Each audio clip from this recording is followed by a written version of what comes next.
Hi guys, how's it going? So in this video we are going to discuss the past events in tennis, the recent events I would say in the last 1 or 2 months.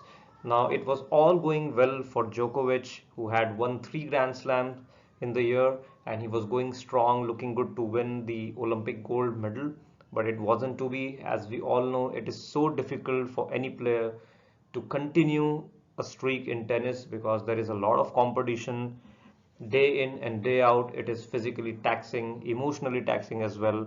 That is what Djokovic explained, in his analysis after his Olympic loss. So we'll discuss on that. We'll also see what is happening with Federer and Nadal. Both are suffering with injuries. Federer has to undergo a surgery as per the latest news last week, so he might be out for a few months now.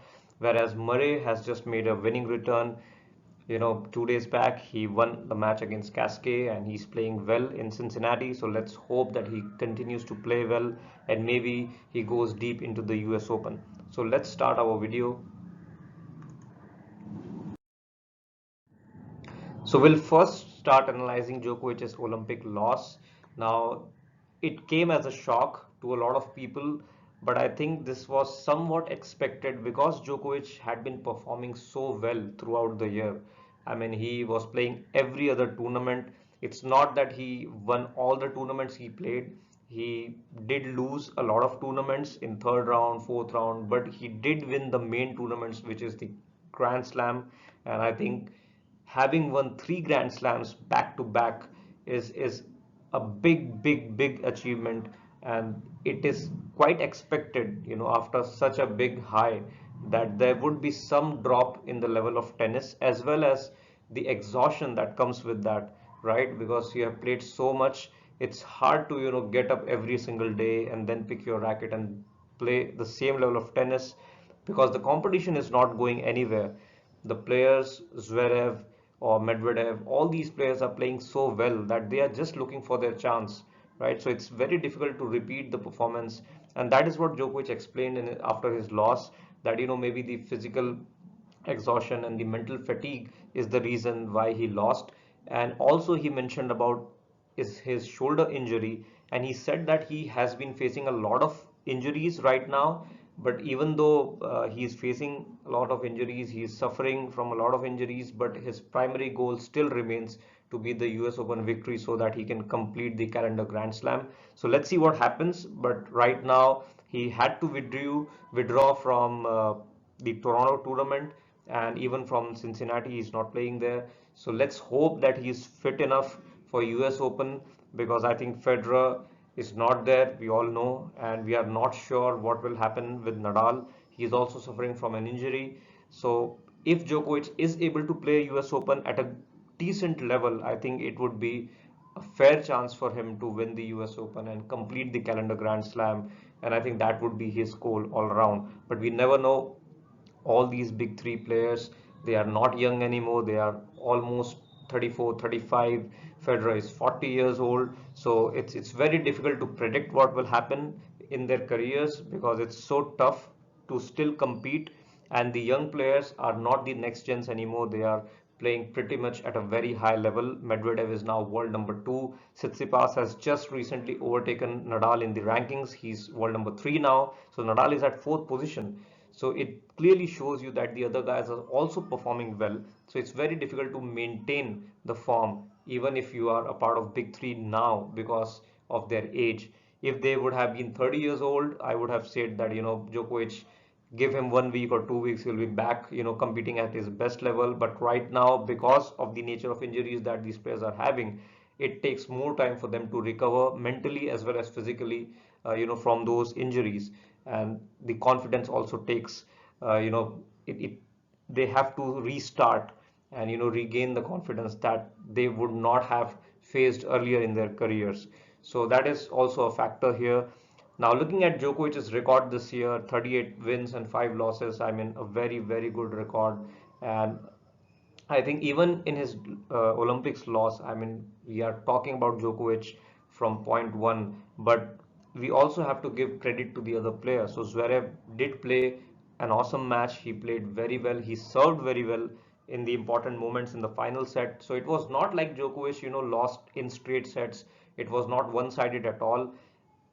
Instead, I would say Djokovic had won the first set 6 games to 1, and it looked like he was cruising towards a victory. I'm not sure, but I think he did have a break also in the second set. But then Zverev made a comeback, and because Djokovic was exhausted after the match, and it's such a huge loss, because everybody was considering him the favorite, so he was supposed to win the Olympics gold. And if you do lose that match, and the next day you have to play the bronze medal match, it's so difficult to come back and after such a loss to again try to win a medal.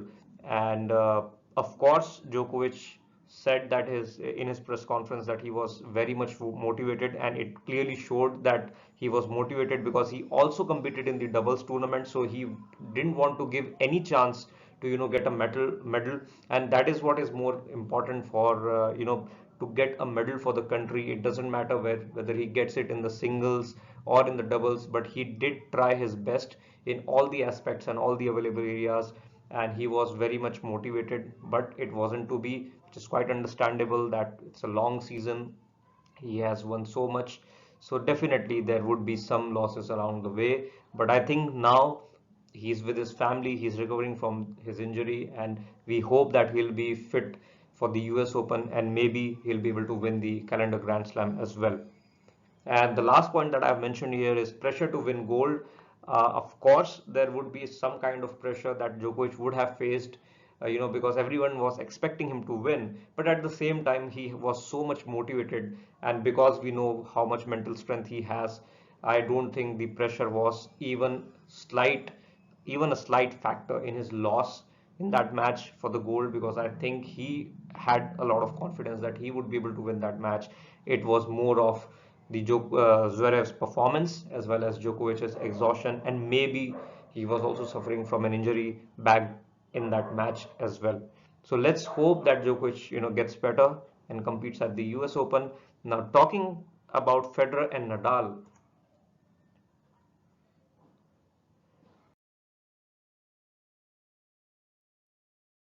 Now, these are worrying signs, especially for Federer, because he's already 40 years old.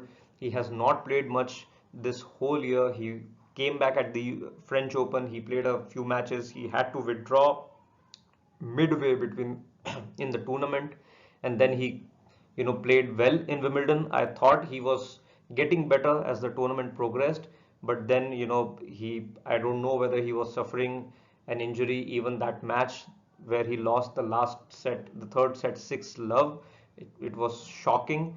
And even now people are not able to believe that it happened against Federer, even though given his age it's expected that he won't perform his best. But still, having losing a set 6-love was a big shock for all the fans, including me. And right now the signs are worrying, because again the injury has came back for Federer, and now he's going to undergo a knee surgery. And his doctors have told that it's not going to be that easy for him to come back to the tour, and he has to be out for at least a few months. Now that means obviously he's not going to compete at the US Open, so he might be back next year at the Australian Open. And that would also be uh, we cannot be sure of that, because Federer is a sort of player who goes by the process. He will never play a match if he feels that he is not fit enough. Unlike if we compare him to someone like Nadal, who will still try to fight off in a match, he will still try to play the match. But it's not Federer. He has, in his career, he has withdrawn from the tournament midway, even without facing the match, because he goes by the process. He listens to his body first, and then he plays the match. And Federer has, that is why in his even in his press conference, he made that statement that he will go by the process. If it takes 6 months, 7 months, he's okay with that. He just wants to come back stronger and be able to compete at the highest level, and he wants to give himself a glimmer of hope that he can play at the highest level once again. So he will be out for a few months.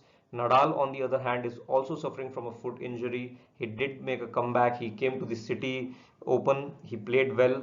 He had to struggle in his first match. It lasted around 3 hours or so, but then he was looking good, but he was not able to win against Harris, and then he had to withdraw again because of the injury from Toronto and Cincinnati. So I think Nadal is also suffering from the injury, but let's hope that that is not a major injury and he's able to somehow compete at the US Open.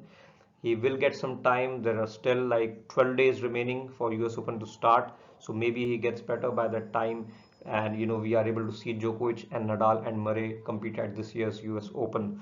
Now, will Nadal play the US Open this year? Of course, it's not guaranteed. It will, and Nadal has himself said that he wants to enjoy his tennis, and right at this moment he's not able to enjoy his tennis because he is obviously suffering from pain, and that is why he will not play at this stage of his career if he's suffering from pain. So I think let's hope that Nadal also gets better and competes at the US Open. Now let's talk about Andy Murray. So Murray has recently made a winning return. He looked really good in his first match at the Cincinnati Open, and he won it against Gasquet, who is also a veteran, a great player with a great 100 backhand. And I think Murray looked good. He played a very, very, I would say, composed match throughout, and again his defensive abilities were on display.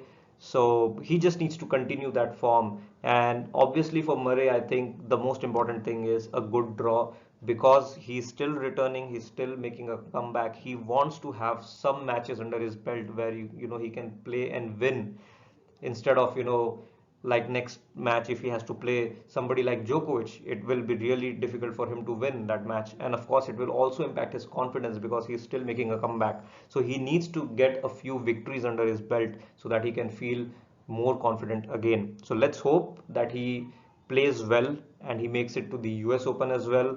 If he's able to win 2 or 3 rounds there, I definitely feel that hard court, because US Open hard courts are not that fast anymore. I think Murray has, previously, historically, he has performed well, and if he's able to be fit, I will say that he can go deep in the tournament. And obviously, I would not say that he is going to win the tournament, but let's hope that he goes deep into the tournament, and we are able to see few players from the big four, because really the big four for me is something that I'll really miss when all of these guys retire. Now, world number two Medvedev recently won the Masters 1000 in Toronto, and this is what impresses me about this guy, because he plays like Davydenko. He's a very, very good baseline player. He has a good backhand, good forehand. He has good court craft, I should say, because it sometimes it doesn't look like this guy will be able to beat big servers or specific players, who have specific strengths, but somehow he manages to beat them. Somehow he manages his game very well. He knows what he has to do, and even he mentioned that after the loss in Olympics, he was feeling down and out. But then he looked at Djokovic and he got inspired from Djokovic's comments in the press conference, and that is what inspired Medvedev to keep competing and come to the Toronto tournament to play. And look what it did to him. It made him a champion. So I think he will be a very, very difficult player to beat at the US Open, because he has already made finals there. He almost beat Rafa at the US Open, and he is a player who doesn't go away. So he'll be playing there for 5 sets, and it will be really difficult for anyone to beat him. And because now he also has experience in Grand Slams, he has played against Djokovic in the Australian Open final. There also, I thought in the first set he played really well. So I really would like to see him at the US Open, and he is definitely a contender after Djokovic, of course.